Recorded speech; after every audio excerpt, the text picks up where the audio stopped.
आज भाजपा ने अपनी प्रेस वार्ता में स्वीकार कर लिया कि खरीद फरोख्त तो हुई, लोकतंत्र की हत्या भी हुई, संविधान को कुचला भी गया, रौंदा भी गया। उन्हें आपत्ति सिर्फ इस बात की है कि जब यह सब हो रहा था तो रिकॉर्डिंग क्यों हो रही थी। और कोई शिकायत नहीं है, सिर्फ इस बात की शिकायत है कि रिकॉर्डिंग क्यों हो रही थी, क्या रिकॉर्डिंग कानूनी थी।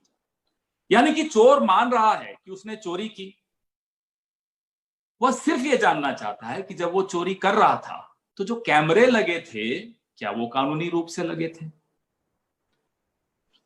यह तो एक अजीब सी बात हुई कि हत्या का आरोपी ये कहे कि जब वो हत्या कर रहा था, जिस गवाह ने उसे हत्या करते हुए देखा और पुलिस को सूचित किया, क्या वो गवाह हत्यारे की निजता को भंग तो नहीं कर रहा था।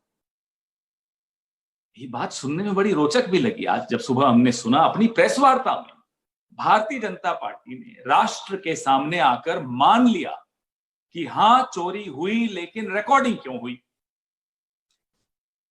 यह भी स्पष्ट हो गया है साथियों कि चोर डरा भी हुआ है और उसके डर के कारण बड़े जायज हैं।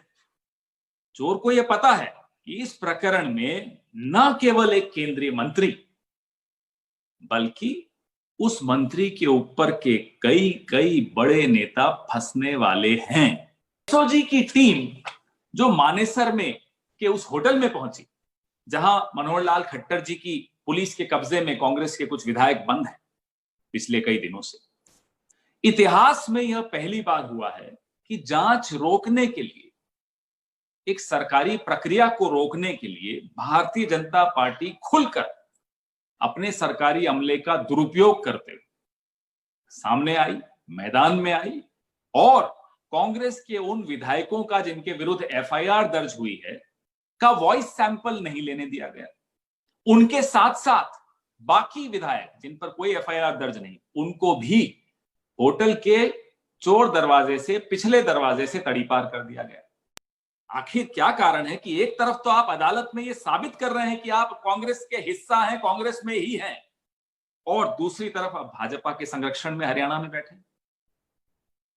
आखिर क्या कारण है कि एक तरफ तो भाजपा संबंधित नामी गिरामी वकील अदालत में संघर्ष कर रहे हैं यह साबित करने के लिए कि आप कांग्रेस में हैं, और दूसरी तरफ भाजपा के संरक्षण में वॉइस सैंपल देने से बचकर पिछले दरवाजे से विधायक निकलते चले जा रहे हैं। क्या हो रहा है कि इन विधायकों को भारतीय जनता पार्टी शासित कर्नाटका में ले जाने के भी प्रयास हो रहे हैं। आखिर क्या कारण है कि जिन विधायकों पर कोई एफआईआर भी दर्ज नहीं हुई, उन्हें भी भाजपा अपने संरक्षण में तड़ीपार करवा रही है। इस बार आपने देखा किस तरह से अब वही एमएलए जिनको कैद में रखा गया है बार बार संदेश भिजवाने की चेष्टा कर रहे हैं, हम संविधान की हत्या नहीं होने देंगे। सुन ले ये भारतीय जनता पार्टी के तथाकथित चाणक्य, अच्छी तरह से सुन लें। 4 बार बोला कि दरवाजे खुले हैं। Thank you. कोई और सवाल है? मेरे ख्याल से और सवाल नहीं है। पवन जी, हाँ, शनिवार को सवाल कम होते हैं। ने आपने बहुत ही स्पष्ट तरीके से रखा कि प्रश्न जो है आज भी वही है।